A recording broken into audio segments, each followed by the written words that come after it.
Before we begin the story, leave a comment telling us where you're watching from, and don't forget to subscribe. Enjoy the story. The conference room on the 42nd floor gleamed with floor-to-ceiling windows, the city sprawling beneath like a kingdom waiting to be conquered. Madison Clark stood at the head of the mahogany table, her laptop open, her presentation flawless. She'd spent 3 weeks preparing this pitch, poring over every detail, refining every slide. Her navy blazer was crisp, her dark hair pulled back in a sleek ponytail, and her voice steady as she addressed the room full of executives. But there was one person who hadn't looked up from his phone even once: Nathaniel Harrington, the billionaire CEO himself. Madison's jaw tightened. She'd heard the rumors about him. Cold, ruthless, impossible to impress. But she hadn't expected him to be this dismissive. She clicked to the next slide, her voice rising slightly to command attention. Our market analysis shows a 37% increase in consumer demand for sustainable packaging. If we pivot now, we can capture that demographic before our competitors even notice the shift. Finally, Nathaniel looked up. His steel blue eyes locked onto hers, sharp enough to cut glass. His face was all hard angles and controlled expression, the kind of face that never gave anything away. He leaned back in his chair, arms crossed over his perfectly tailored charcoal suit. 37%, he repeated, his voice low and smooth, but laced with skepticism. And how much will this pivot cost us in the first quarter? Madison didn't miss a beat. 2.3 million, but the projected ROI within 18 months is... He raised a hand, cutting her off mid-sentence. Her blood boiled. Stop. Nathaniel stood, every inch of his 6'3" frame radiating authority. Miss Clark, I appreciate the effort, but this company doesn't chase trends. We set them. Sustainable packaging is a buzzword that'll be obsolete in 2 years. Madison's hands curled into fists at her sides. She forced herself to breathe, to stay professional. With all due respect, Mr. Harrington, consumer behavior data suggests otherwise. If we ignore this shift, we'll lose market share to competitors who are already. His eyes narrowed. Are you questioning my judgment? The room went silent. Every executive seemed to shrink into their chairs, avoiding eye contact. Madison knew she should back down. This was her first major presentation since joining Harrington Industries. One wrong move could end her career, but she didn't get where she was by staying silent. I'm questioning your refusal to look at the evidence, she said, her voice firm. The temperature in the room dropped 10 degrees. Nathaniel walked around the table, his footsteps deliberate, until he stood directly in front of her. He was close enough that she could smell his cologne, something expensive and woodsy that made her pulse quicken despite her anger. You have a lot of nerve, he said quietly, his voice dangerous. Most people in this building are too afraid to even make eye contact with me. And yet here you are, a junior consultant, telling me I'm wrong. Madison lifted her chin. If being right means having nerve, then yes, I have plenty of it. Something flickered in his eyes. Amusement. Anger. She couldn't tell. The silence stretched between them like a wire pulled taut, ready to snap. Then Nathaniel did something she never expected. He smiled. It wasn't a warm smile. It was the kind of smile a predator gives before it strikes. You're fired, he said simply. Madison's heart stopped. What? You heard me. Pack your things. Security will escort you out. Her shock morphed into fury. She stepped closer, her voice shaking with rage. You can't fire me for having an opinion. Actually, I can. I own this company. He turned to walk away, dismissing her entirely. That was the moment Madison snapped. She grabbed his arm, spinning him back around. The entire room gasped. Do you have any idea how hard I worked on this presentation? Do you know what I sacrificed to be here? And you won't even listen, Because your ego can't handle the possibility that someone else might be right. Nathaniel's jaw clenched. His eyes blazed. Let go of my arm. No, Madison shot back. Not until you...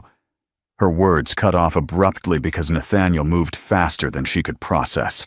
1 second she was mid-sentence. The next, his hand was behind her neck, pulling her forward, and his mouth was on hers. The kiss was hard, commanding, and absolutely infuriating. Madison froze, her brain short-circuiting. Every nerve in her body lit up like fireworks. His lips were warm, demanding, and she hated that her traitorous heart was pounding for all the wrong reasons. Then reality crashed back. She shoved him hard, her palm connecting with his chest. He stumbled back a step, his eyes wide, as if he couldn't believe what he'd just done either. Madison's breathing was ragged, her face flushed. She could feel every pair of eyes in the room on them, and in that moment, she made a decision. She slapped him. The sound echoed through the silent conference room like a gunshot. Nathaniel's head snapped to the side, his hand rising slowly to his reddening cheek. Madison's voice was ice. Don't you ever touch me again. Then she grabbed her laptop, shoved it into her bag, and walked out of the conference room with her head held high, even though her hands were shaking and her lips still tingled from the kiss. Behind her, the room erupted into whispers. But Madison didn't look back. She'd just slapped a billionaire CEO in front of his entire executive team. Her career was over. So why did part of her feel so alive? Madison made it to the elevator before her knees started to shake. She jabbed the button repeatedly, her heart hammering against her ribs. What did I just do? The elevator doors slid open, and she stumbled inside, pressing herself against the back wall. As the doors began to close, a hand shot through, forcing them open. Nathaniel stepped inside. No, Madison said immediately, holding up a hand. Absolutely not. The doors closed behind him. They were alone. We need to talk, he said, his voice rough. Madison laughed, a sharp, bitter sound. Talk? You just kissed me to shut me up, and now you want to talk? I didn't. Nathaniel ran a hand through his dark hair, messing up his usually perfect appearance. That was completely out of line. I apologize. Oh, you apologize. Madison crossed her arms. How noble. Do you assault all your employees, or am I special? His jaw tightened. I didn't assault you. You grabbed my arm first. So kissing me was self-defense? Is that your legal strategy? The elevator descended in tense silence. Madison could feel the heat radiating off him, could still taste him on her lips. She hated it. Hated him. Hated that her body was betraying her with its reaction. Why did you do it? She asked quietly. Nathaniel was staring at the elevator numbers ticking down. When he finally spoke, his voice was barely above a whisper. Because you wouldn't stop talking and I couldn't think straight. Madison blinked. That's possibly the worst excuse I've ever heard. I know. He turned to face her, and for the first time, she saw something other than cold calculation in his eyes. She saw confusion, frustration, and something else she couldn't quite name. You've been working here for 3 months, he said. 3 months, and you've submitted 14 proposals. All of them brilliant. All of them challenging everything we do. Madison's breath caught. You've been reading my proposals, every single one. His gaze was intense, pinning her in place. You're the most frustrating person I've ever met, Miss Clark. You question everything. You refuse to back down. And you make me want to. The elevator dinged, announcing their arrival at the lobby. Nathaniel stopped mid-sentence. The doors opened. Madison should have walked out, should have left, and never looked back. Instead, she heard herself ask, "Want to what?" He stepped closer, his voice dropping to that dangerous low register that made her stomach flip. That's what I'm trying to figure out. Before she could respond, her phone buzzed. She glanced down at the screen. It was her best friend. Sophie. Emergency. Need you now. Madison looked back up at Nathaniel. His expression had shifted back to that unreadable mask. I have to go, she said. Nathaniel nodded once. You're not fired. What? Consider it my apology. You're not fired. In fact, he pulled out his phone, typed something quickly. You'll receive an email tonight. A new contract. Double your current salary. Madison's eyes widened. You're promoting me after I slapped you? He almost smiled. I'm promoting you because you're right. About the sustainable packaging. About all of it. I've been too stubborn to admit it. This has to be a trap, Madison said suspiciously. It's not. His eyes met hers, and for a moment, she saw past the CEO facade to something raw underneath. I don't apologize often, Miss Clark, and I certainly don't kiss women in conference rooms. You bring out something in me that I don't understand. But I want to. Madison's phone buzzed again. Sophie, more insistent this time.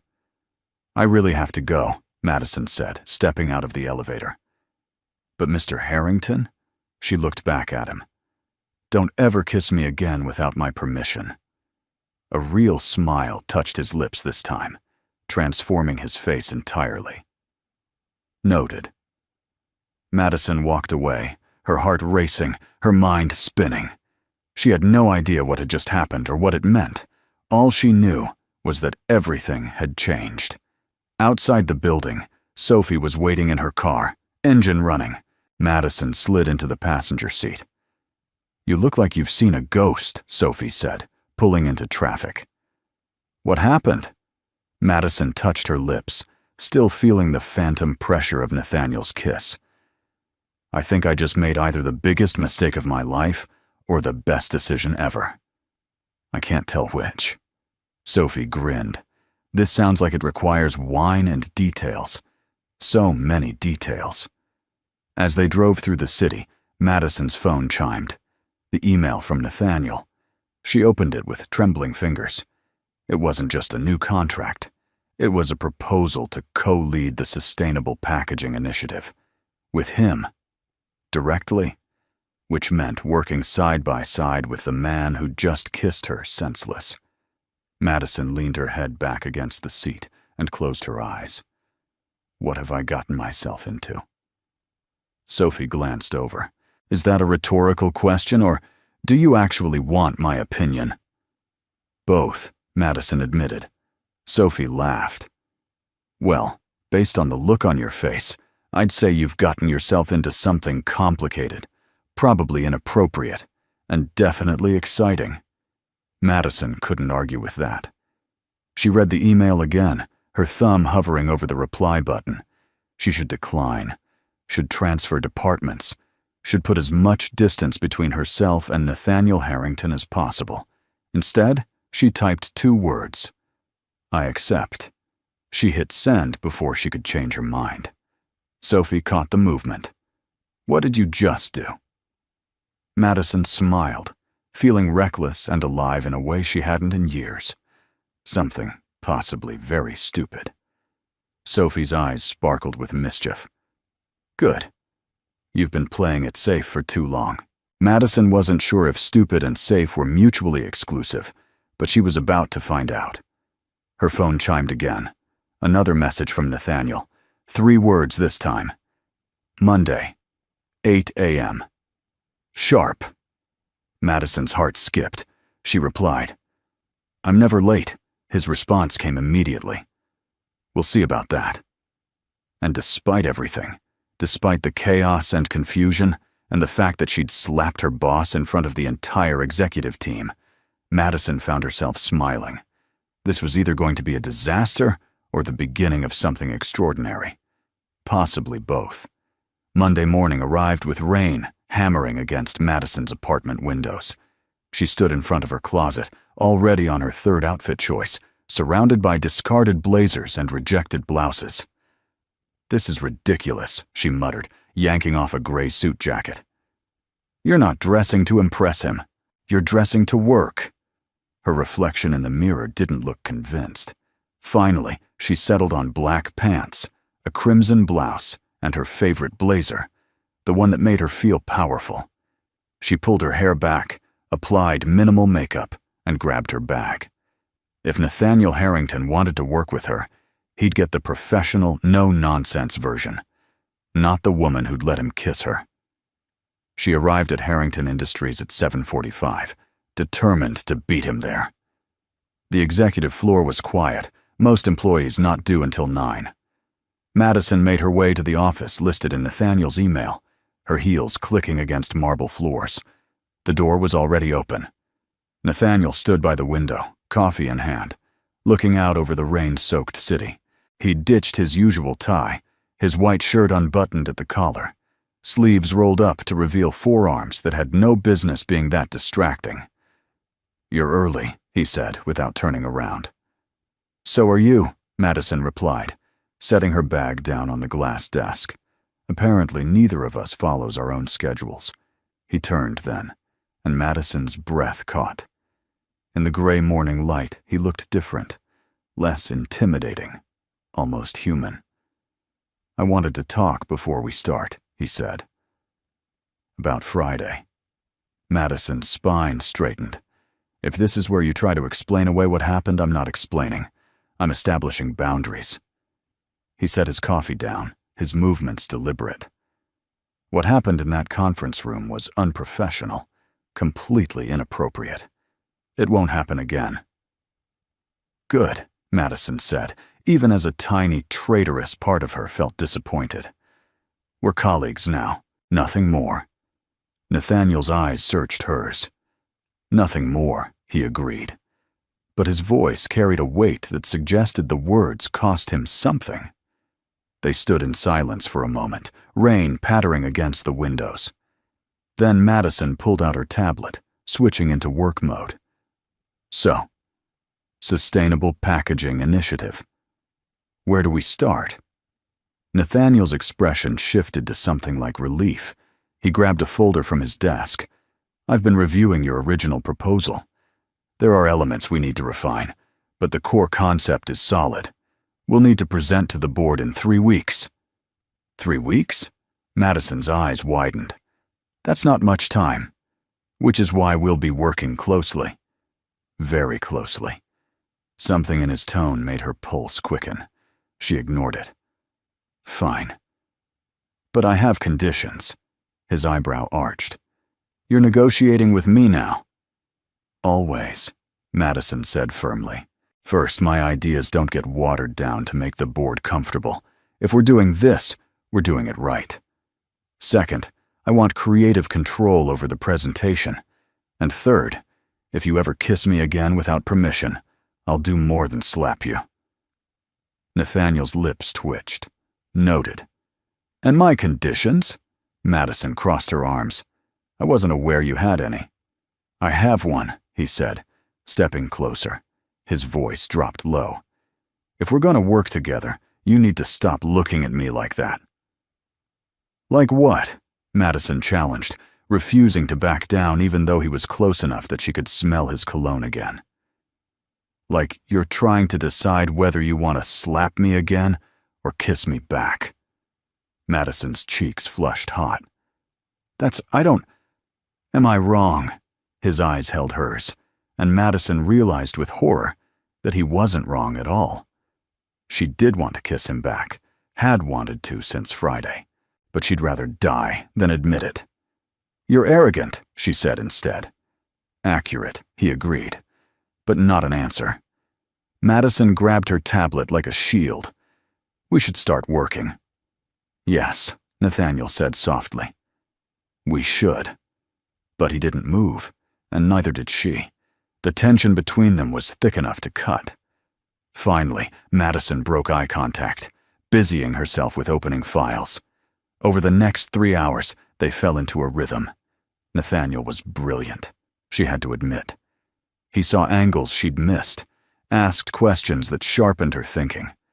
They argued, yes, but it was productive arguing, the kind that made ideas better. Around 11, Madison's stomach growled loudly. Nathaniel glanced up from his laptop. "When did you last eat?" "Breakfast." "Yesterday." He frowned. "That's not breakfast. That's starvation." "I was busy," Madison said defensively. "Too busy to eat?" She shrugged. "I had things to do."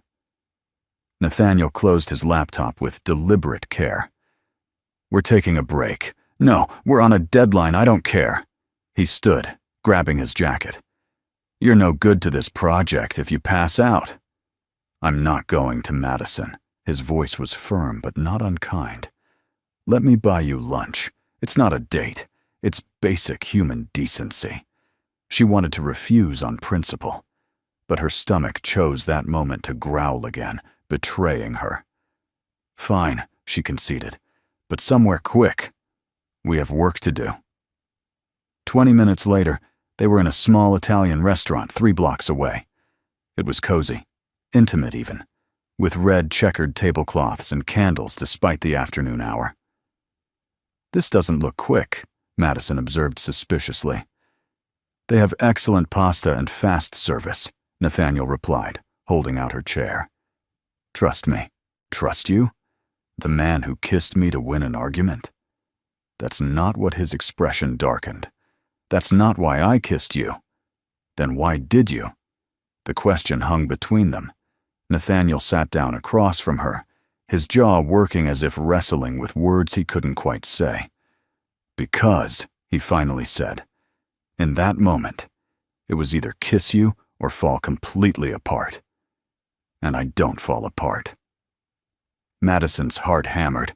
"That's not an answer. It's the only one I have right now." The waiter appeared, saving them from the charged moment. They ordered, Nathaniel choosing wine despite Madison's protest that they were working. "1 glass won't kill you," he said. "It might help us survive each other." Madison couldn't argue with that logic. When the wine arrived, she took a long sip, letting it warm her. "This is surreal," she said. 3 days ago, I was a junior consultant. Now I'm having lunch with you." Nathaniel swirled his wine, watching her. "Do you regret accepting the position?" "I don't know yet," Madison admitted. "Ask me again when we're not towing the line of whatever this is." "This?" He leaned forward slightly. "What do you think this is?" Madison met his gaze head-on. A very bad idea wrapped in good intentions. Nathaniel's slow smile was devastating. "I've built an empire on bad ideas." "Maybe that's the problem," Madison countered. "Maybe you need someone to tell you no. Is that what you're doing? Telling me no?" The question felt loaded with more than professional implications. Madison took another sip of wine, buying time. "I'm telling you that if we're going to work together, we need clear boundaries. No more impulsive kisses. No more whatever happened in the elevator." He studied her, his expression unreadable. "And if I said I don't want boundaries, then I'd say you don't get everything you want just because you're rich and powerful." Something flickered in his eyes. Respect, maybe. Or challenge accepted. Their food arrived, breaking the tension. They ate in companionable silence for a while, the rain still falling outside, creating a cocoon-like atmosphere. "Why did you become a consultant?" Nathaniel asked suddenly. Madison looked up, surprised by the personal question. "Why do you care?" "Because," Nathaniel said, setting down his fork, "I've read every proposal you've submitted. Each one shows someone who doesn't just want to make money. Someone who wants to make things better. I want to know why." Madison hesitated, her fingers tracing the rim of her wine glass. "My father worked in manufacturing his entire life. 40 years at the same factory. When I was 12, they downsized. He lost everything.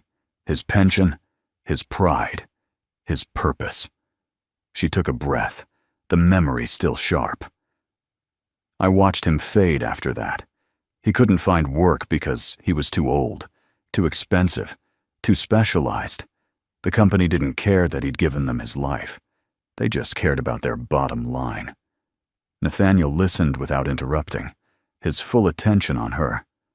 So I decided I'd get into the system, Madison continued. Learn how it works from the inside. Change it if I could. Her eyes met his. Make it so that companies remember there are real people behind the numbers. That's why I push so hard. Why I don't back down. Because my father couldn't afford to be heard. But I can. The silence that followed felt heavy with understanding. I'm sorry, Nathaniel said quietly. About your father.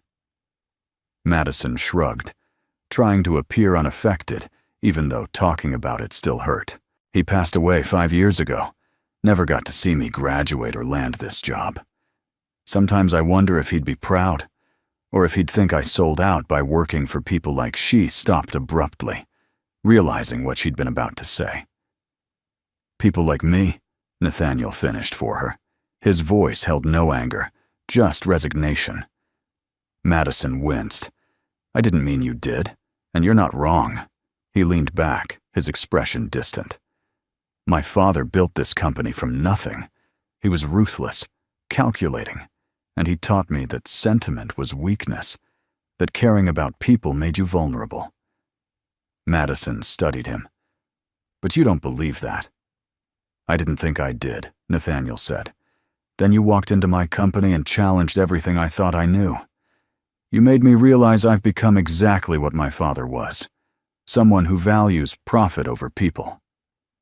Madison's chest tightened. Is that why you really kissed me? Because I made you uncomfortable? He laughed, but it was hollow. No, Madison. I kissed you because for the first time in my life, someone made me feel something other than ambition. And it terrified me. The confession hung between them, raw and honest. Madison didn't know what to say. Didn't know if there was anything to say. We should get back, she finally managed. Yes, Nathaniel agreed, but neither of them moved. The rain had stopped, leaving the city washed clean outside the window. Madison could see their reflection in the glass, sitting across from each other like two people trying to figure out an impossible equation. When they finally returned to the office, the dynamic had shifted. They were still professional, still focused on work, but there was an undercurrent now, an awareness of each other that made every accidental brush of hands feel electric. By 6 p.m., they'd made significant progress on the presentation. Madison was gathering her things when Nathaniel spoke. This weekend, there's a gala, industry event. I need you to come with me. Madison froze. As your colleague? As my partner on this project, he clarified. We'll be presenting our initiative informally to potential investors. It's important. She turned to face him. Important for the project or important for you? Both, he admitted. These events are brutal. I usually attend alone and spend the entire night fielding questions about why I don't have a date. If you are there, we can deflect the personal questions and focus on business. Madison raised an eyebrow. So, I'm your buffer? You're very intelligent, very capable buffer, yes. She should say no, should maintain distance. But the way he was looking at her, like she was more than just a colleague, made her reckless. Fine, she said. But I'm not pretending to be anything I'm not. I wouldn't ask you to, Nathaniel replied. Just be yourself. That's more than enough. Madison left the office with her heart racing and her mind spinning. She'd agreed to attend a gala with Nathaniel Harrington, the same man who'd kissed her, promoted her, and was now systematically dismantling every wall she'd built around her heart. Sophie nearly dropped her phone when Madison told her. You said yes? To a gala? With him? It's for work, Madison insisted, even as her friend's skeptical expression said it all. Sure it is. And I'm the Queen of England. Sophie crossed her arms. Madison, he kissed you, then promoted you. Now he's taking you to a fancy party. This is not work. This is dating. It's not dating, Madison protested. We're presenting a business initiative, while wearing a ball gown and drinking champagne. Definitely not dating. Madison groaned, falling back on her couch. What am I doing, Soph? Playing with fire, Sophie said cheerfully. But honestly, it's about time. You've been so focused on your career that you forgot to live. Maybe this billionaire CEO is exactly what you need. Or exactly what will destroy me, Madison countered. Sophie sat beside her, her expression turning serious. Look, I get it. You're scared. Your last relationship ended badly, and you swore off powerful men. But Madison, not everyone is Derek. Some people are worth the risk. Madison wanted to believe that, but trust was a luxury she couldn't afford. Not when her heart was already treacherously invested in a man who probably collected and discarded women like business acquisitions. The week passed in a blur of work and stolen glances. Nathaniel was true to his word, keeping things professional. But there were moments when his hand lingered on hers during a presentation review, when she caught him staring at her with an expression she couldn't quite decipher. When they stayed late, working by lamplight, and the silence felt more intimate than any conversation. Friday arrived too quickly. Madison stood in front of her closet again, this time facing an actual crisis. She owned exactly 0 ball gowns. Sophie arrived with reinforcements, a garment bag, and determination. I borrowed this from my cousin, Sophie announced, unzipping the bag with a flourish. Madison's breath caught. The dress was stunning. Deep emerald green, with a fitted bodice and a skirt that flowed like water. It was elegant and bold, and absolutely not her. I can't wear that, Madison said immediately. That dress says I'm trying too hard. This dress, Sophie corrected, says you're confident and stunning. Which you are. Madison tried it on, and even she had to admit it fit perfectly. The color brought out her eyes. The cut accentuated curves she usually hid under blazers. You look incredible, Sophie breathed. He's going to lose his mind. That's not the goal, Madison reminded her. The goal is business. Sophie just smiled knowingly. At 7:30, Madison's doorbell rang. She opened it to find Nathaniel in a classic black tuxedo, looking like he'd stepped out of a magazine.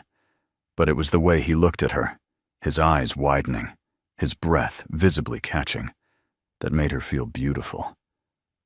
You look, he started, then stopped, cleared his throat. You look breathtaking. It's just a dress, Madison said, grabbing her clutch to hide her trembling hands. It's not just a dress, Nathaniel replied quietly. And you're not just anything, Madison. The car ride to the gala was filled with last-minute strategy discussions, both of them using work as a shield against the tension crackling between them. But when they arrived and Nathaniel offered his arm, Madison took it, and something shifted. They stepped into the ballroom together, and for better or worse, there was no going back. The gala was held in a historic hotel, all gilded columns and crystal chandeliers. The ballroom glittered with Manhattan's elite, women in designer gowns, men in tailored tuxedos, champagne flowing like water. Madison felt Nathaniel's hand at the small of her back, warm and steady, as they navigated through the crowd. She could feel eyes turning toward them, whispers following in their wake. Is that Nathaniel Harrington? I heard he never brings dates. Who is she? Madison lifted her chin, refusing to be intimidated. She'd faced boardrooms full of hostile executives. She could handle a party. Mr. Harrington, a silver-haired man, approached, his smile too wide. Good to see you. And who is this lovely creature? Madison Clark, Nathaniel said smoothly. My partner on our new sustainable initiative. She's brilliant. The man's eyes assessed her with barely concealed skepticism. Partner? How progressive of you, Nathaniel. Madison extended her hand, her grip firm. Nice to meet you, Mr. Westbrook, the man supplied. I run Westbrook Industries. Madison's mind clicked through her research. Your company specializes in traditional manufacturing, correct? Recently had some challenges with environmental regulations? Westbrook's smile faltered. We've managed those challenges adequately, by paying fines instead of updating your processes. Madison's tone was pleasant, but her words were sharp. Nathaniel mentioned your company lost 2 major contracts last quarter to competitors offering greener alternatives. Perhaps we should discuss how our initiative could help you stay relevant. Westbrook's face reddened. Now see here, excuse us, Nathaniel interjected, steering Madison away with barely suppressed amusement. That was diplomatic, he murmured near her ear. You told me to be myself, Madison replied. I don't do fake. His low chuckle sent shivers down her spine. Apparently not. They spent the next hour circulating, and Madison discovered she was actually good at this. She could read people, find their weak points, pivot conversations toward their initiative.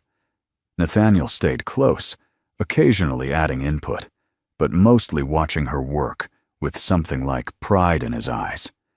Then the music started. Couples drifted toward the dance floor, and Madison felt her stomach tighten. Dance with me, Nathaniel said, as if reading her mind. It wasn't really a question. I don't dance, Madison lied. Everyone dances, he replied, already leading her toward the floor. She wanted to protest, but his hand was already taking hers, his other settling at her waist, and then they were moving. Nathaniel was an excellent dancer, confident and smooth, guiding her effortlessly through the steps. Madison tried to focus on not stepping on his feet, but it was impossible to ignore how perfectly they fit together. You're tense, he observed. I'm trying not to embarrass us both, she shot back. Impossible, he said. You could never embarrass me. Their eyes met, and Madison's breath caught at the intensity there. The ballroom seemed to fade away, the music becoming distant. All she could feel was his hand at her waist, his thumb brushing small circles that sent heat through the fabric of her dress. Why are you looking at me like that? She whispered. Like what? Like you're trying to memorize me. Because I am, Nathaniel admitted, in case you disappear. I'm not going anywhere, Madison said, then realized how that sounded. I mean, we have 3 weeks until the presentation. I know what you meant, but his voice dropped lower. But I'm hoping you'll stay longer than 3 weeks. Madison's heart hammered. We agreed on boundaries. We did, he acknowledged. But right now, in this moment, I'm finding it very difficult to remember why. The song ended. They stopped moving but didn't separate. Around them, couples broke apart, but Nathaniel's hand stayed on her waist, Madison's on his shoulders. I need air, Madison said abruptly, pulling away. She wove through the crowd toward the terrace, her pulse racing. Outside, the night was cool, New York's lights spreading below like fallen stars. Madison gripped the stone railing, trying to steady herself. You ran. Nathaniel's voice came from behind her. I needed space, she corrected, not turning around. His footsteps approached until he stood beside her, close but not touching. Did I push too hard? Madison laughed shakily. You kissed me to shut me up, promoted me, made me your partner. And now we're at a gala where you're looking at me like I'm more than just a colleague. Yes, you're pushing too hard. But she turned to face him, and her next words surprised even herself. And I'm terrified because I want you to. Nathaniel's expression shifted, something raw breaking through his controlled facade. Madison, you need to understand something, she cut him off. I don't do casual. I don't do games. If this, whatever this is just entertainment for you, tell me now so I can protect myself. It's not, he said fiercely. God, Madison, it's not. I haven't felt this off balance since. He stopped, running a hand through his hair.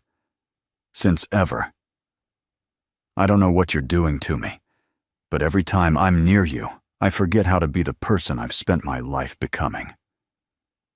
"Then who are you?" Madison asked softly. Nathaniel looked at her, and for the first time, she saw past the CEO mask to someone younger, more uncertain. "I don't know," he admitted. "But with you, I think I want to find out." Madison's breath caught. This was dangerous territory. This was exactly what she'd promised herself to avoid. And yet, she stepped closer. "If we do this, there are rules." "Rules," Nathaniel repeated, his lips quirking. "You love your conditions, don't you?" "I'm serious," Madison insisted. "First, work stays work. We don't let personal feelings compromise the project." "Agreed." "Second, honesty. Always, even when it's uncomfortable." "Especially when it's uncomfortable," Nathaniel amended. "Agreed." "And third," Madison hesitated, "if either of us wants to stop, we stop. No questions, no hard feelings." Nathaniel's hand came up to cup her cheek, his thumb brushing her skin. "Agreed. Though I should warn you, I'm very bad at stopping once I've decided I want something." "And you've decided you want me?" she challenged. "I decided that the moment you grabbed my arm in the conference room," he said. "Maybe even before that. When you submitted your first proposal, and I realized someone finally saw past the empire to the actual problems. You made me want to be better. Madison, you make me want to be someone worthy of the way you see the world." The confession undid her. Before she could overthink it, before doubt could creep in, Madison rose on her toes and kissed him. This time, it wasn't angry or impulsive. It was deliberate. A choice. Nathaniel froze for half a second. Then his arms came around her, pulling her close as he kissed her back with a hunger that stole her breath. The world tilted. Madison's hands fisted in his jacket, anchoring herself as he deepened the kiss. He tasted like champagne and possibility, and she couldn't get enough. When they finally broke apart, both breathing hard, Nathaniel rested his forehead against hers. "That," he said, his voice rough, "was much better than the first time." Madison laughed breathlessly. "Low bar, considering the first time was assault." "It was not." "I'm teasing," she said, pulling back slightly to look at him. "But you're right. This was definitely better." "Because you wanted it," he said. "It wasn't a question." "Because I chose it," Madison corrected. "There's a difference." Nathaniel's expression softened in a way she'd never seen before. "Come home with me." Madison's heart stuttered. "Nathaniel." "Just to talk," he added quickly. "I have wine. A view better than this. And no one interrupting us every 5 minutes. We can discuss the project, plan our strategy. Just us." Madison knew she should say no. Knew that going to his place would cross a line they couldn't uncross. But when she looked into his eyes and saw genuine hope there, not just desire, she found herself nodding. "Okay, but if this is a trick to seduce me, I'm stealing all your wine and leaving." "Deal," he said with that devastating half-smile. 30 minutes later, they arrived at his penthouse. Madison had expected opulence, but the reality still took her breath away. Floor-to-ceiling windows overlooked Central Park. The furniture was modern but comfortable, and original artwork lined the walls. "Wow," she breathed. This is excessive," Nathaniel finished, shrugging off his jacket. "I know. My father believed in displaying wealth. I've never gotten around to changing it." Madison walked to the windows, looking out over the glittering city. "It's beautiful," she said, "but it feels lonely." Nathaniel appeared beside her with 2 glasses of wine. "It is lonely. This apartment is 3,500 square feet. I'm usually the only person here. Most nights I fall asleep at my desk because going home to all this emptiness feels worse than working." Madison accepted the wine, her chest tightening at the vulnerability in his admission. "Is that why you work so much?" To avoid the silence. Partly, he said. Also because for a long time work was all I had, all I understood. His eyes met hers. Until you. Madison's breath caught. You can't just say things like that. Why not? It's true. Because, she gestured helplessly. Because it makes it very hard to keep my walls up. Good, Nathaniel said softly. I'm tired of walls, Madison. Yours and mine. They stood in silence, sipping wine, the city lights twinkling below. Finally, Madison asked the question that had been nagging her since the gala. Why did you really promote me? I told you. You were right about the initiative. That's not the whole truth, though, is it? Nathaniel was quiet for a long moment. Then he set down his wineglass and turned to face her fully.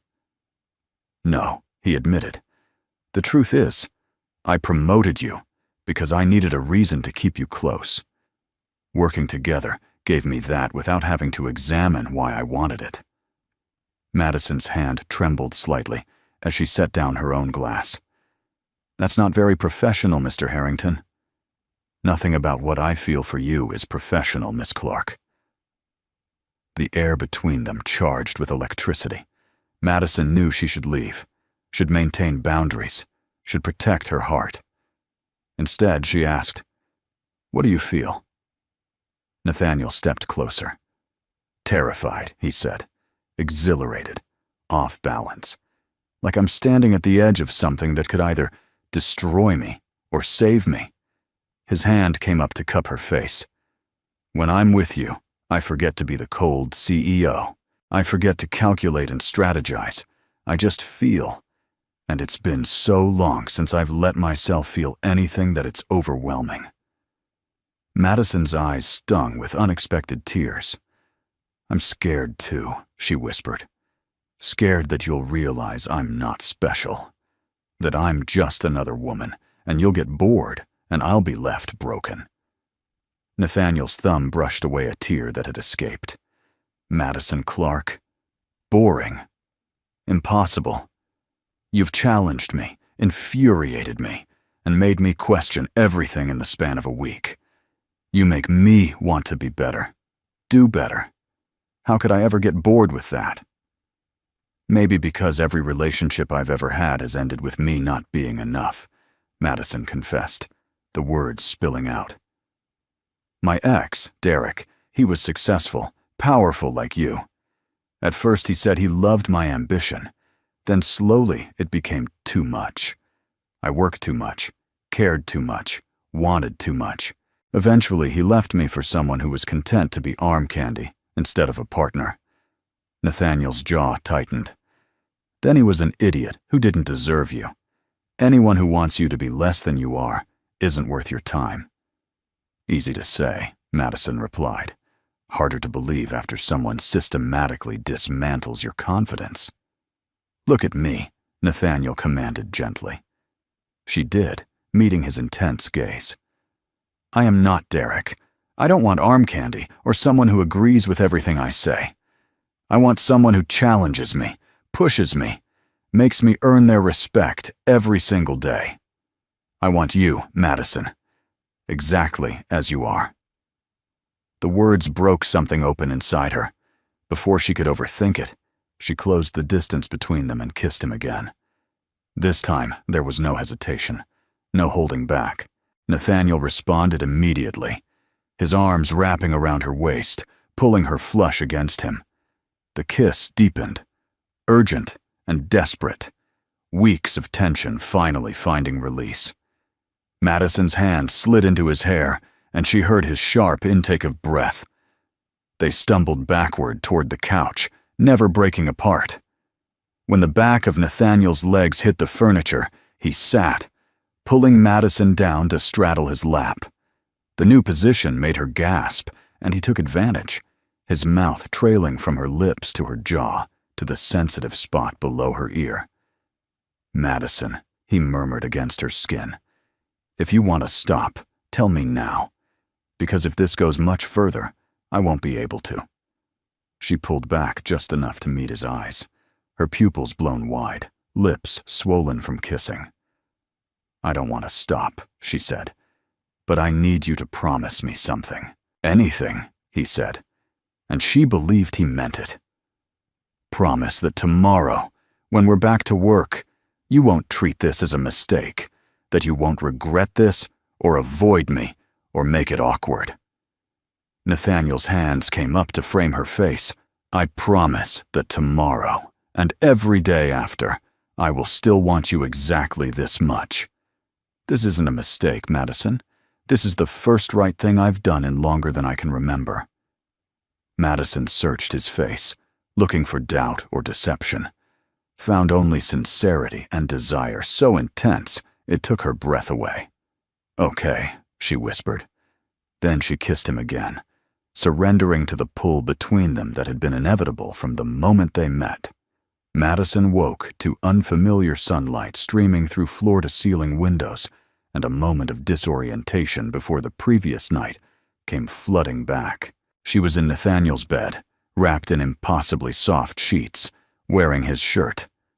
Oh, God. She sat up carefully, her heart racing. Nathaniel wasn't beside her. For one terrible moment, panic seized her, all her old insecurities flooding back. He regretted it. He was gone. This was a mistake. Then she heard movement from the kitchen, the clink of dishes, and smelled coffee. Madison exhaled shakily, pressing a hand to her chest. "Get it together, Clark." She found her dress from last night draped carefully over a chair, her heels placed neatly beside it. The consideration in that small gesture made her chest warm. She padded barefoot toward the kitchen, Nathaniel's shirt falling to mid-thigh. He stood at the counter, back to her, wearing pajama pants slung low on his hips and nothing else. Madison's mouth went dry at the sight of his bare shoulders, the play of muscles as he moved. "Morning," she said softly. Nathaniel turned, and his expression when he saw her, soft and unguarded, and so clearly pleased, banished the last of her fears. "Morning," he replied, his voice still rough from sleep. "Coffee?" "Please," Madison said, sliding onto a bar stool. She probably should feel awkward right now, but somehow she didn't. Nathaniel poured 2 mugs, sliding one across to her. "I wasn't sure how you'd take it, so I made it strong and black." "We have that in common," Madison said, wrapping her hands around the warm mug. Besides the obvious, Nathaniel's lips quirked. "What obvious?" Madison felt her cheeks heat. "You know what?" He set down his coffee and moved around the counter until he stood in front of her. His hands came to rest on the counter on either side of her, caging her in without touching. "Say it," he challenged gently. "Why are you making this difficult?" Madison complained. "Because I want to hear you acknowledge it. Last night happened. We slept together. And I want to make sure you're not regretting it in the harsh light of morning." Madison met his eyes. "Are you? Regretting it?" "Not even a little," Nathaniel said. "But I know how doubt works. I know how easy it is to let fear convince you that something good is actually dangerous. So tell me where your head is." Madison took a breath. "I'm terrified," she admitted. "Terrified that this is moving too fast. That I'm falling for you, and you're going to break my heart.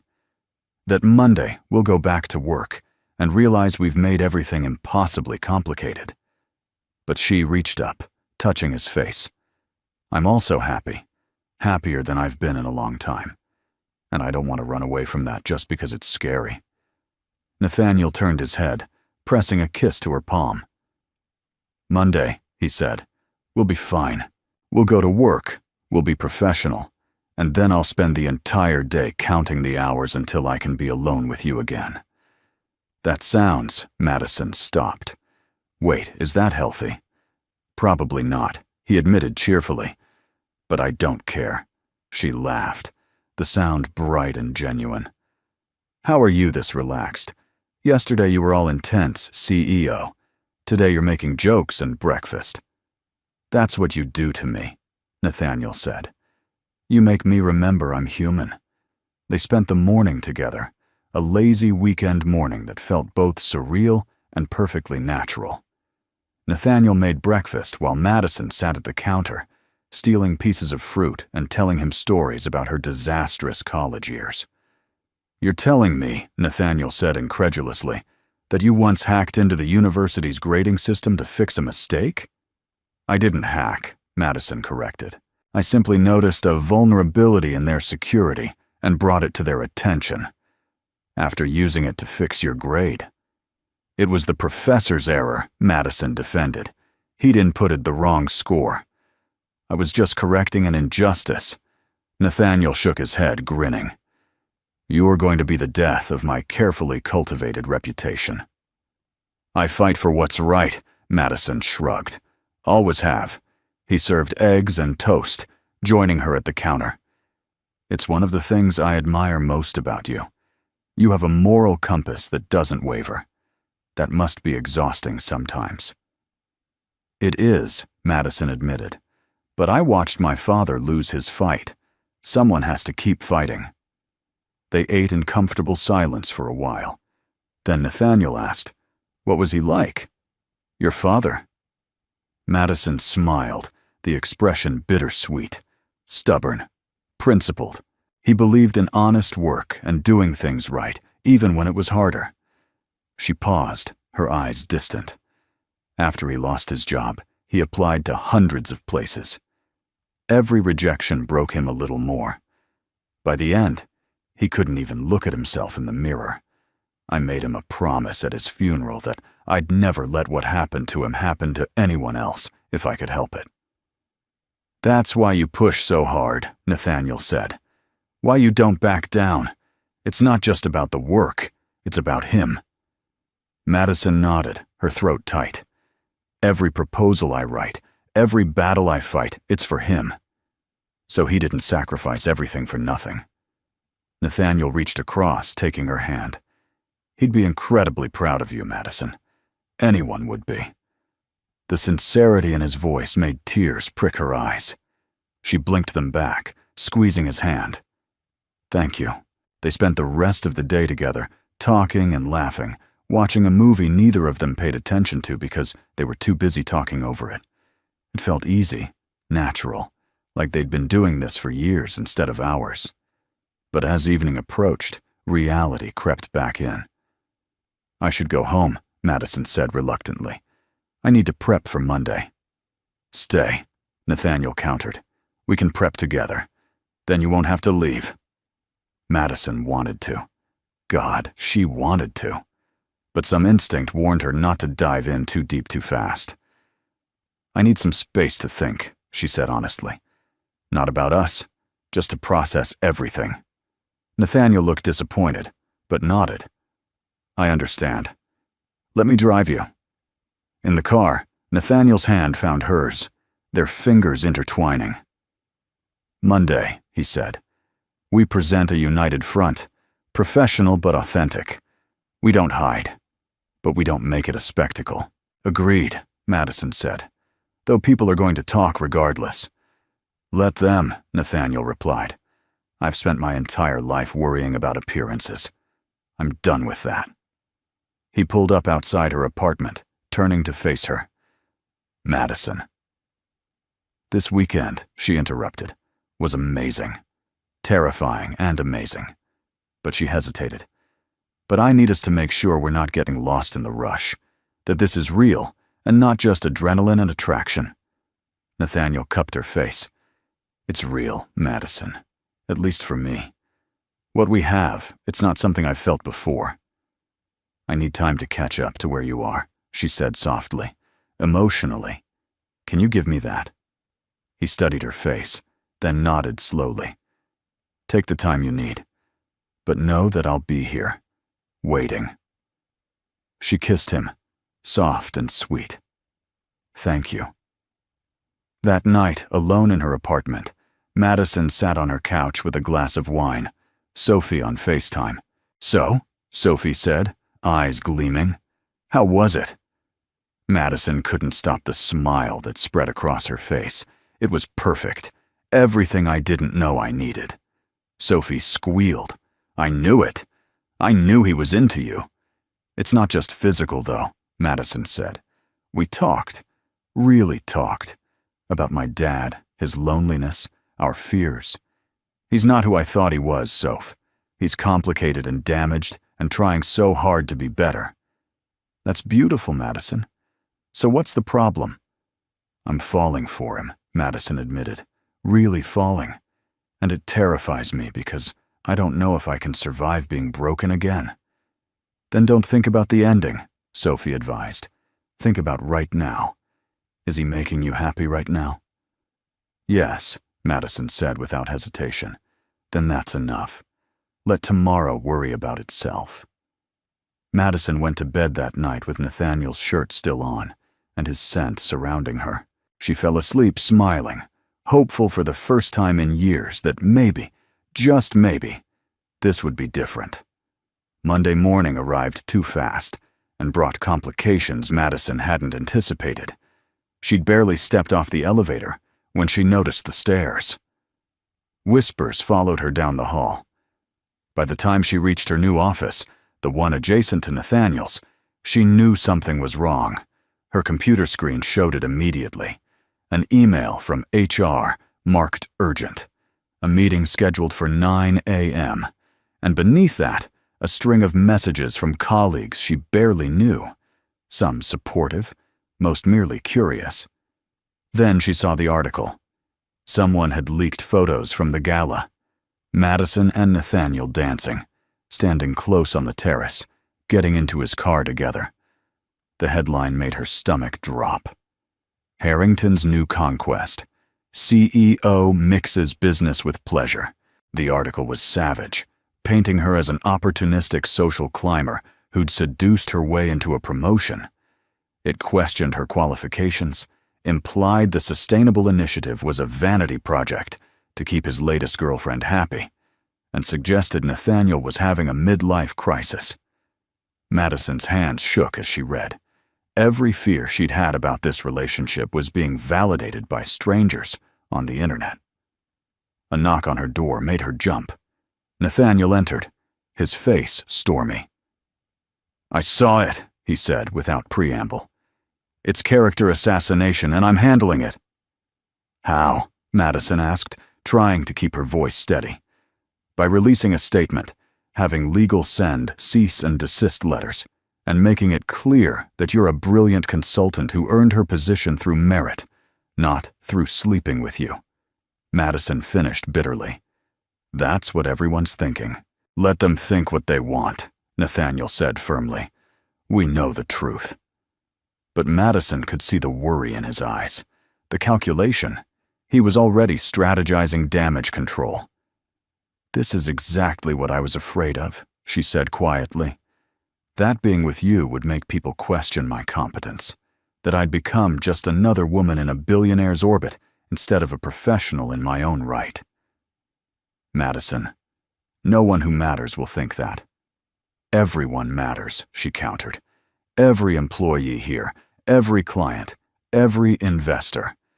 If they think I'm just your girlfriend playing businesswoman, our entire initiative loses credibility. Then we prove them wrong, Nathaniel said. We present the project, show them your expertise, and make it impossible to dismiss you. A sharp knock interrupted them. Victoria Chen, Harrington Industries' head of PR, swept in without waiting for permission. Her expression was grim.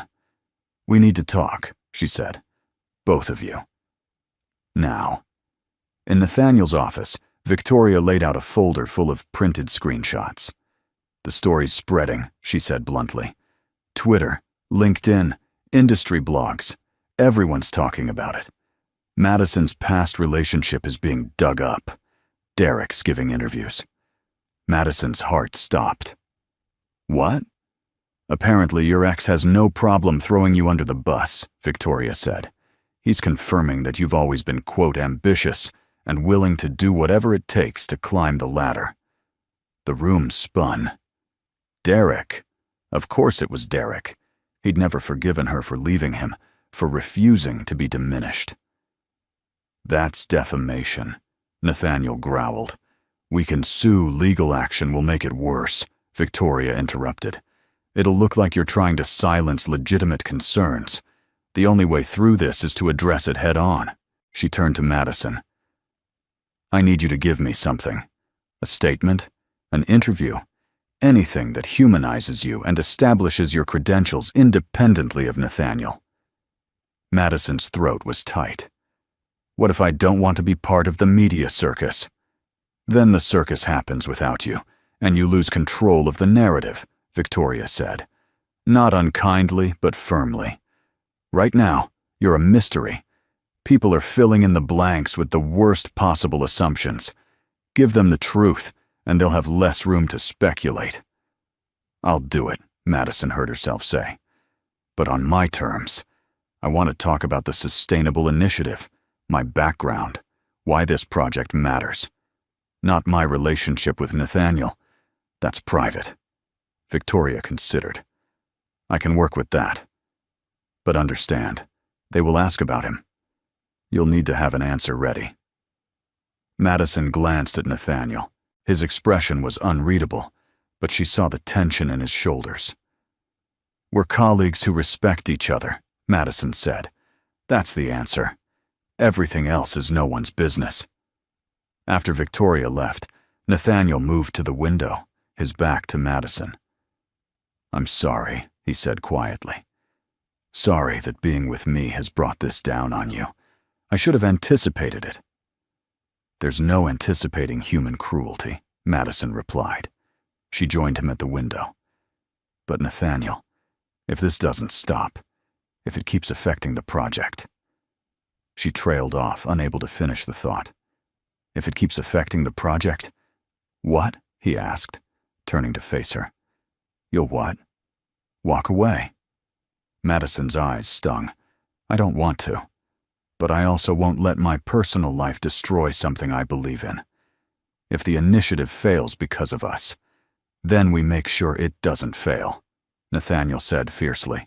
We work harder, present better, prove that this has nothing to do with our relationship and everything to do with good business. The interview was scheduled for Wednesday. 2 days to prepare, 2 days of watching the internet dissect her life while trying to focus on work. Madison barely slept. When she did, she dreamed of standing in front of crowds who laughed at her credentials and whispered about Nathaniel. Tuesday evening, she was still at the office, rehearsing answers to anticipated questions when Nathaniel found her. Go home, he said gently. You're exhausted. I need to be ready, Madison insisted. I can't give them any ammunition. Madison, he knelt beside her chair. You're already ready. You're the most prepared person I've ever met. But running yourself into the ground won't help. She looked at him, this man who'd somehow become central to her life in the span of weeks. What if I mess this up? What if I say something wrong and prove them right? Then I'll still believe in you, Nathaniel said. Your worth isn't determined by public opinion or some interview. You're brilliant, Madison. That's fact, not perception. His faith in her, unwavering and absolute, made her want to cry. How do you do that? She whispered. Do what? Make me feel like I can handle anything when inside I'm falling apart. Because you can handle anything, he replied. I've watched you do it. You took on a room full of executives, challenged a billionaire CEO, and refused to back down even when it meant risking everything. This interview? It's nothing compared to what you've already survived. Madison kissed him, needing the connection, the reminder that whatever happened, she wasn't alone. The interview took place in a sleek studio downtown, all modern furniture and intimidating camera equipment. The journalist, Rebecca Torres, was known for her sharp questioning and refusal to accept corporate spin. Madison sat across from her, hands clasped in her lap to hide their trembling, and reminded herself to breathe. Rebecca started easy, asking about Madison's background, her education, her work history. Madison answered clearly, emphasizing her years of experience, the proposals she'd written, the results she'd achieved. Then Rebecca leaned forward. Let's address what everyone's really curious about. Your relationship with Nathaniel Harrington. Did it influence your promotion? My promotion, Madison said firmly, was based on merit. I submitted a comprehensive proposal for sustainable packaging that projected significant ROI. Fastjordform, Harrington recognized the value in that proposal. Our personal relationship developed later. But you are in a relationship, Rebecca pressed. Yes, Madison admitted. We're seeing each other. But that doesn't diminish my qualifications or the validity of the initiative. Some might argue it creates a conflict of interest, working closely with someone you're romantically involved with. Some might argue that judging a woman's professional competence based on her personal life is sexist, Madison countered. No one questions male executives who hire their fraternity brothers or golf partners. But a woman dates her colleague and suddenly her entire career is suspect? Rebecca's eyebrows rose, but Madison saw approval flicker in her expression. Your ex-boyfriend gave an interview suggesting you've always been overly ambitious. Ambitious, Madison repeated. That's the word men use when they want to criticize a woman for wanting success. My ex couldn't handle that I prioritized my career. He wanted someone who would make him the center of her universe. When I refused to shrink myself to make him comfortable, he left. And now he's trying to punish me for it. And Nathaniel Harrington doesn't mind your ambition? Nathaniel, Madison said, and couldn't help the softness that crept into her voice. Encourages it. He challenges me to be better, to think bigger. That's what a real partner does. They don't diminish you, they elevate you. The interview continued, but Madison felt the shift. Rebecca's questions became more collaborative, less adversarial. By the end, Madison had laid out the entire sustainable initiative, explained the market research, projected the financial benefits. She'd made it impossible to dismiss her as just a pretty face or a social climber. When it aired that evening, the response was immediate. Social media lit up, but this time the tone was different. Women praising Madison's refusal to apologize. Industry professionals commenting on the solid business case she'd presented. Even some of the earlier critics admitting they'd judged too quickly. Madison watched it in Nathaniel's office, her heart in her throat. That was incredible, he said when it finished. You didn't just defend yourself. You went on offense. Did I come across as too aggressive? Madison worried. Some of those answers were pretty blunt. You came across as confident and competent, Nathaniel assured her. Exactly as you should. His phone buzzed, then again, and again. He glanced at the screen and smiled. The board. They're impressed. 3 members just emailed saying they want to hear more about the initiative. Madison felt relief wash over her, so intense she had to sit down. It worked, she breathed. It actually worked. Did you doubt it would? Nathaniel asked. Yes, Madison admitted. I thought I'd ruined everything. That being with you would destroy my credibility. Instead, you proved that you're more than capable of standing on your own, he finished. And that anyone who underestimates you is a fool. They celebrated with takeout from Madison's favorite Chinese place, eating straight from the containers in Nathaniel's office like college students instead of corporate executives. This is nice, Madison said, stealing a piece of his Kung Pao chicken. What is? This, she gestured between them. Being normal. Not worrying about appearances or what people think. Just being us. Nathaniel caught her hand, bringing it to his lips. I wish we could do this all the time. Just be us without the world watching. Maybe we can, Madison said. Not here, not in public. But in private, we can be whoever we want. He studied her. And who do you want to be? Madison thought about it. Someone who's allowed to be both ambitious and in love, she said. Someone who doesn't have to choose between career and relationship. Someone who can have it all without apology.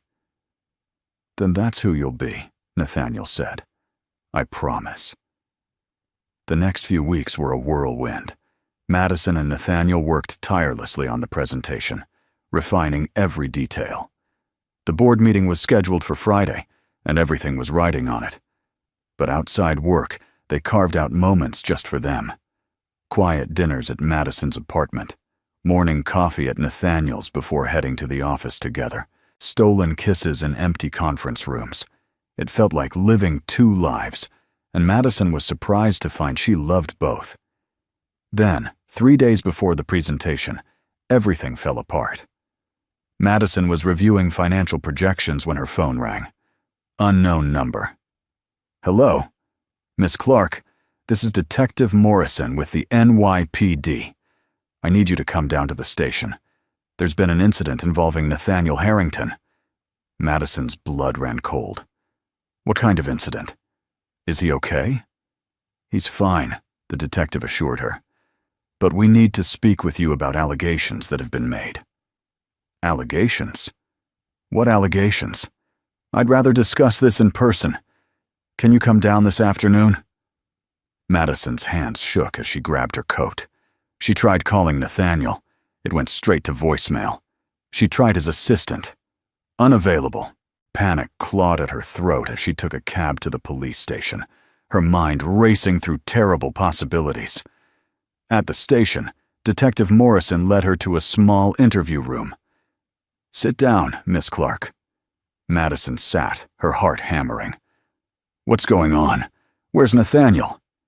Mr. Harrington is being questioned in relation to allegations of fraud and embezzlement, the detective said, specifically regarding funds allocated to the Sustainable Packaging Initiative. Madison felt like she'd been punched. What? That's impossible. The detective slid a folder across to her. These documents show money being diverted from the initiative into offshore accounts. Mr. Harrington's signature is on all the transfers. Madison opened the folder with shaking hands. Transaction records, bank statements, and yes, signatures that looked like Nathaniel's. But something was off. This doesn't make sense, she said. Why would he embezzle from his own project? That's what we're trying to determine, the detective said. But Miss Clark, I need to ask, did Mr. Harrington ever discuss these transfers with you? Did he ask you to help cover them up or falsify any documents? No, Madison said firmly. Absolutely not. Nathaniel wouldn't do this. He believes in this initiative. Because, the detective leaned forward. Several people have suggested that the entire sustainable packaging proposal was a front, a way to move money without scrutiny. And as his partner on the project, you're either involved or incredibly naive. Madison's world tilted. They thought she was part of it, thought she'd helped Nathaniel commit fraud. I want a lawyer, she said, her voice steadier than she felt. And I'm not answering any more questions until I have one. Smart, the detective said, standing. We'll be in touch, Miss Clark. Don't leave the city. Madison walked out of the police station in a daze. The initiative, her career, her relationship, everything was crumbling. And the worst part? She didn't know if she could still trust Nathaniel. She needed answers. Now. Madison didn't go home. She went straight to Nathaniel's penthouse, using the key he'd given her the week before. The apartment was dark, empty. She turned on lights, pacing, her mind racing. The documents had looked real. The signatures had looked authentic. But Nathaniel wouldn't do this. Would he? Doubt crept in, poisonous and insidious. She'd known him for barely a month. Fallen for him fast, maybe too fast. What if this had all been a setup? What if the promotion, the partnership, even the relationship were all part of some elaborate scheme? The door opened. Nathaniel walked in, His suit rumpled, exhaustion etched into every line of his face. When he saw Madison, relief flooded his expression. "Thank God. I was trying to call you, but they took my phone and—" He stopped, seeing her face. "Madison, what's wrong?" Madison held up the folder. This is what's wrong. Were you going to tell me you're under investigation for embezzlement? Or was I supposed to find out when the police dragged me in for questioning?" Nathaniel's face went pale. "They questioned you." "Of course they did," Madison said, her voice rising. "Because apparently everyone thinks your brilliant sustainable initiative is actually a money laundering scheme. And guess who's your partner? Guess who's going to be implicated when this explodes?" "Madison, stop," Nathaniel said, moving toward her. "This is a setup. Someone's framing me." "How convenient," Madison shot back, stepping away. "That's what everyone says when they're caught." "I saw the documents, Nathaniel. Your signature, your accounts." He ran a hand through his hair. "I know how it looks," she laughed bitterly. "It looks like I'm an idiot. Like I let you seduce me into trusting you while you were using me as cover for fraud." "That's not what happened," Nathaniel said forcefully. "Someone inside the company is setting me up. I've been trying to track down who, but they've been careful. Every trail leads back to me." "Then show me proof," Madison demanded. "Show me something, anything, that proves you're innocent. Because right now, all the evidence says you're guilty, and I'm either your accomplice or your fool." Nathaniel's eyes flashed. "You think I'd do this? Risk everything I've built, everything we have, for money I don't even need? I'm worth $3 billion, Madison. Why would I embezzle $2 million? "I don't know," Madison said, and hated how her voice cracked. "I don't know anything anymore. I thought I knew you, thought I could trust you. But maybe I was just seeing what I wanted to see." "Is that what you really believe?" he asked quietly. "That I've been lying to you this whole time?" Madison's eyes filled with tears. "I don't know what to believe. All I know is that my career is on the line, my reputation is destroyed, and the man I love is at the center of it all. The man I love." The words hung between them, raw and unplanned. Nathaniel stared at her. "You love me?" Madison wiped at her eyes angrily. Don't use that against me right now." "I need you to look me in the eye," Nathaniel said, stepping closer. "Look at me and tell me you genuinely believe I'm capable of this." Madison met his gaze. In his eyes, she saw exhaustion, frustration, and hurt. But beneath it all, she saw truth. "No," she whispered. "I don't believe it. But I'm scared, Nathaniel. Scared that believing in you will destroy me." "Then we figure this out together," he said, taking her hands. "We find whoever's doing this and we prove I'm innocent. But Madison, I need you to trust me. I need you to believe in us." Madison wanted to. God, she wanted to. But trust was terrifying when everything was falling apart. "The board meeting," she said. "It's in 2 days. We can't present with this hanging over our heads." "We present anyway," Nathaniel said. "We show them the initiative is sound, regardless of these allegations. And we buy ourselves time to investigate." Madison pulled her hands free, wrapping her arms around herself. "I need to think. I need space to figure out what's real and what's manipulation." "You're not manipulation," Nathaniel said desperately. "Madison, please." Madison held up a hand. "I'm not saying we're over. I'm saying I need a night to process this without you clouding my judgment." His face fell, but he nodded. "Okay, take the time you need. But know that I'm fighting for us. For you. Even if you're not sure you can fight for me." Madison left without looking back, because if she looked back, she'd stay. And staying meant surrendering to emotion instead of logic. At home, Sophie found her on the couch, surrounded by printed documents, laptop open, diving into financial records. "What are you doing?" Sophie asked. "Investigating," Madison said grimly. "If Nathaniel's innocent, there has to be proof, and I'm going to find it." Sophie sat beside her. "Or you could let the professionals handle it." "The professionals think I'm involved," Madison countered. "The only way to clear my name and his is to find the real culprit."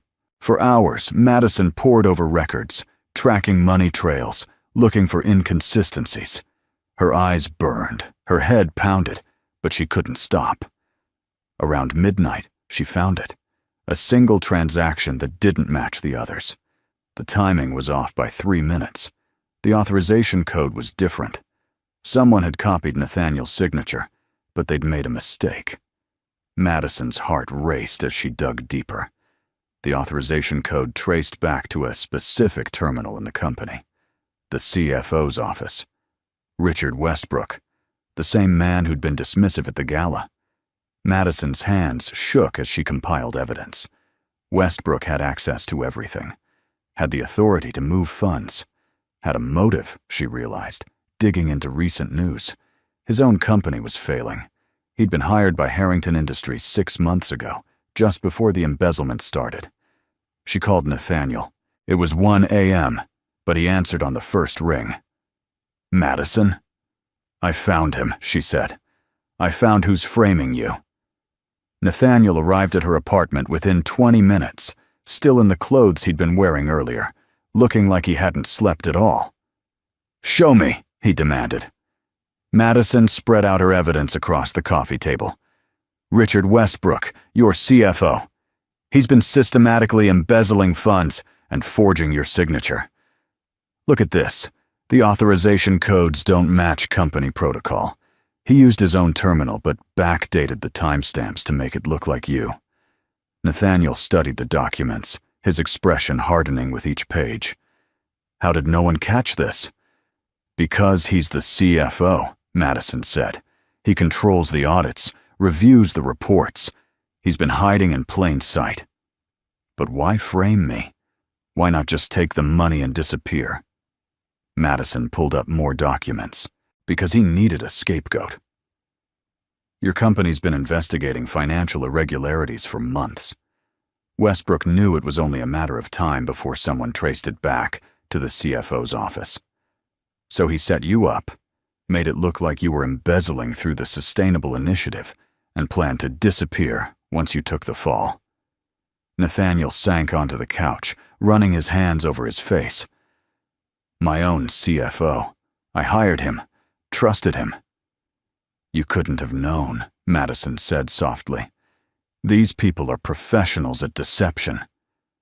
"We need to take this to the police," Nathaniel said, already reaching for his phone. "Wait," Madison grabbed his arm. "If we go to the police now, Westbrook will know we're onto him. He'll destroy evidence, maybe run. We need to catch him in the act. What are you suggesting?" Madison's mind raced. "The board meeting. It's the perfect opportunity. Westbrook will be there. We present the Sustainable Initiative as planned, showing that it's legitimate. He'll panic, thinking his frame job isn't working. Then we confront him with the evidence in front of everyone." "That's risky," Nathaniel said. "If we're wrong, I'm not wrong," Madison insisted. "I spent 8 hours verifying every piece of this. The evidence is solid." Nathaniel looked at her, something like awe in his expression. "You did this for me." "For us," Madison corrected. "Because I believe in you. Because I love you. And I'm not letting anyone destroy what we've built." Nathaniel pulled her into his arms, holding her so tightly she could barely breathe. "I'm sorry," he whispered into her hair. "Sorry I brought this chaos into your life. Sorry I made you doubt me." "I'm sorry I doubted you," Madison said. "Even for a second. I should have known better." They stayed like that for a long moment, finding comfort in each other. Then Nathaniel pulled back. "We need a plan, and I need to call my lawyers." They spent the rest of the night strategizing. By dawn, They had a solid plan. Present the initiative to the board, demonstrating its legitimacy. Introduce the fraud evidence during Q&A, forcing Westbrook to react. Have police standing by to arrest him when he tried to leave. It was risky. But it was also their best shot at clearing Nathaniel's name and saving the company. Friday morning arrived too quickly. Madison dressed with deliberate care, choosing a power suit that made her feel invincible. She met Nathaniel at the office, where he was already in war mode, his expression cold and controlled. "You ready?" he asked. "To take down a criminal and save a company?" Madison smiled grimly. "Just another Friday." The boardroom was packed. Every board member, senior executives, company lawyers, and notably Richard Westbrook, looking smug and unconcerned. He nodded at Nathaniel as if nothing were wrong, as if he hadn't just tried to destroy him. Madison wanted to slap the smile off his face, but she forced herself to stay calm, to play her role. Nathaniel called the meeting to order. "Today," he said, "we're presenting our sustainable packaging initiative. But first, I'd like to address recent allegations regarding financial impropriety." The room tensed. Westbrook's smile didn't waver. "As you all know, there have been concerns about fund transfers related to this project, concerns that have been investigated by both internal and external parties." Madison stood, triggering her presentation. "What you don't know," she said clearly, "is that these concerns were deliberately manufactured to cover actual embezzlement committed by someone in this room." Murmurs rippled through the board. Westbrook's smile finally faltered. "That's a serious accusation, Miss Clark," one board member said. "It is," Madison agreed. "And I have serious evidence." She pulled up the financial records, walking them through each discrepancy, each forged signature, each trace back to Westbrook's terminal. Westbrook's face went from confused to angry to panicked. "This is ridiculous," he blustered, standing. "I'm the CFO. If there were irregularities, I'd be the first to know." "You were the first to know," Nathaniel said coldly, "because you created them." "Security," he nodded to two officers standing by the door. Detectives Morrison entered, along with another officer. "Mr. Richard Westbrook, you're under arrest for embezzlement, fraud, and forgery." Westbrook lunged for the door, but security blocked him. "You can't prove anything," he snarled. "I have lawyers." "We can prove everything," Madison said, her voice steady despite her racing heart. "Every transaction, every forged document, every lie. It all traces back to you."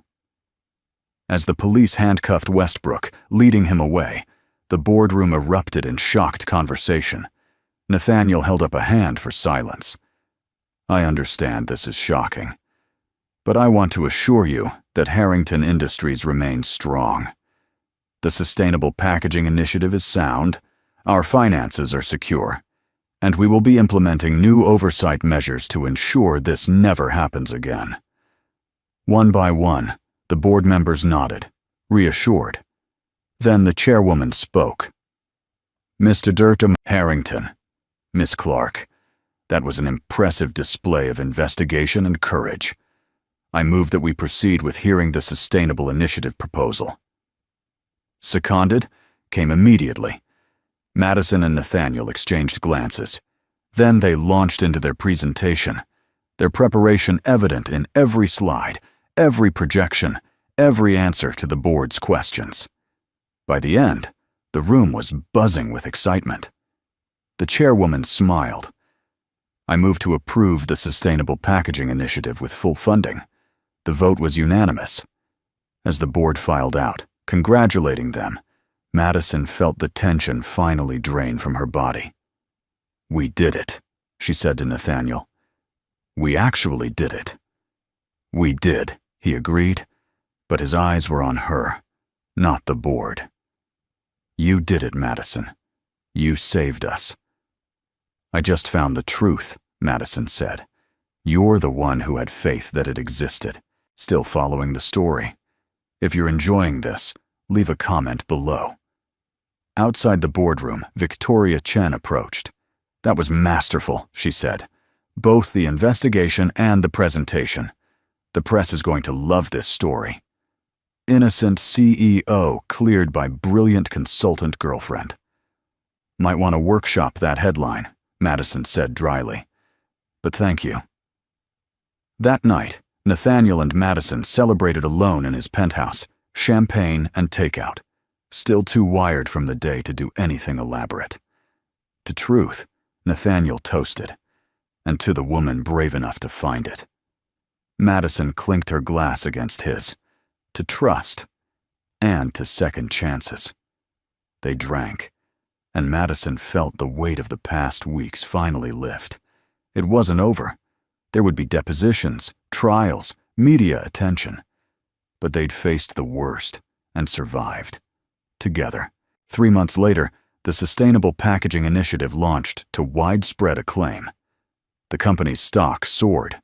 Industry publications praised Harrington Industries' forward-thinking approach, and Madison Clark's name became synonymous with innovation and integrity. But for Madison, the best part wasn't the professional success. It was the life she'd built with Nathaniel. They'd navigated the media scrutiny together, testimonies in Westbrook's trial, and the inevitable gossip that came with a high-profile relationship. Through it all, they'd stayed united. One Saturday morning, Madison woke in Nathaniel's bed, sunlight streaming through the windows. She'd officially moved in 2 weeks ago, though she'd been spending most nights there for months.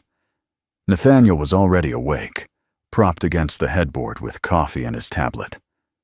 "Working on a Saturday?" Madison asked sleepily.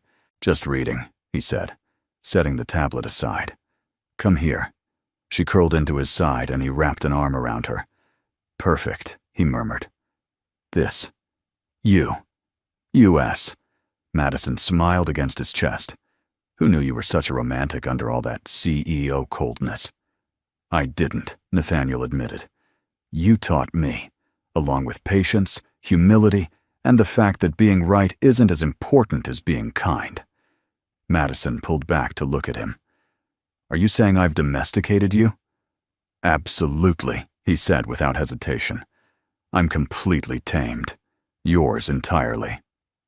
"Good," Madison said, kissing him. "Because I'm not letting you go." "I should hope not," Nathaniel replied, "considering I have this." He reached into the nightstand, pulling out a small velvet box. Madison's heart stopped. "Nathaniel." "What? You thought I'd wait longer?" "It's been 3 months. 3 of the best months of my life. I don't need more time to know I want forever with you." He opened the box, revealing a stunning ring, emerald-cut diamond set in platinum, elegant and timeless. "Madison Clark, will you marry me? Will you keep challenging me, infuriating me, and making me want to be better every single day?" Madison's eyes filled with tears. "That's the worst proposal I've ever heard. It's the only proposal you'll ever get from me. So I hope the answer is yes." She laughed through her tears. "Yes, you impossible man. Yes, I'll marry you." Nathaniel slid the ring onto her finger, then pulled her into a kiss that made her forget everything except this moment, this man, this life they were building together. When they finally broke apart, Madison held up her hand, watching the diamond catch the light. "My father would have liked you," she said softly. "Even though you're exactly the kind of powerful billionaire he warned me about?" Nathaniel asked. "Especially because of that," Madison said. "Because you proved that power and wealth don't have to corrupt, that someone can be ambitious and ethical. That's all he wanted, for the people at the top to remember their humanity." "Then I'm honored," Nathaniel said sincerely, "and I promise to spend the rest of my life being worthy of his daughter." They spent the rest of the morning in bed, planning and dreaming. A small wedding, they agreed. Close friends and family. Nothing too extravagant, though knowing their lives, Small might be relative. Around noon, Madison's phone buzzed with a call from Sophie. "You're engaged," Sophie shrieked before Madison could even say hello. "How do you know?" "We literally I have eyes everywhere," Sophie said mysteriously. Also, Nathaniel's assistant may have let it slip. "Congratulations, Madison. You deserve this." "Thanks, Soph," Madison said, smiling. "I'm happy. Really, genuinely happy." "That's all I've ever wanted for you," Sophie replied. "Now, when's the wedding? I'm already planning your bachelorette party." "We haven't even set a date yet," Madison protested. "Well, hurry up," Sophie demanded. "I have ideas, and they involve embarrassing stories about your college years." Madison laughed, feeling light and free in a way she'd never experienced before. Later that evening, Nathaniel and Madison hosted a dinner to announce their engagement. Emily, Nathaniel's sister, cried happy tears. Victoria Chen offered to manage any press coverage, and Sophie gave a toast that had everyone laughing and Madison blushing. To Madison and Nathaniel, Sophie said, raising her glass, two stubborn people who fell in love despite themselves. May you continue to challenge each other, support each other, and most importantly, never stop fighting for what matters. To love and second chances, everyone chorused, drinking deeply. As the night wound down and guests departed, Madison and Nathaniel stood on his terrace, looking out over the city. From here, they could see the Harrington Industries building, its lights still blazing despite the late hour.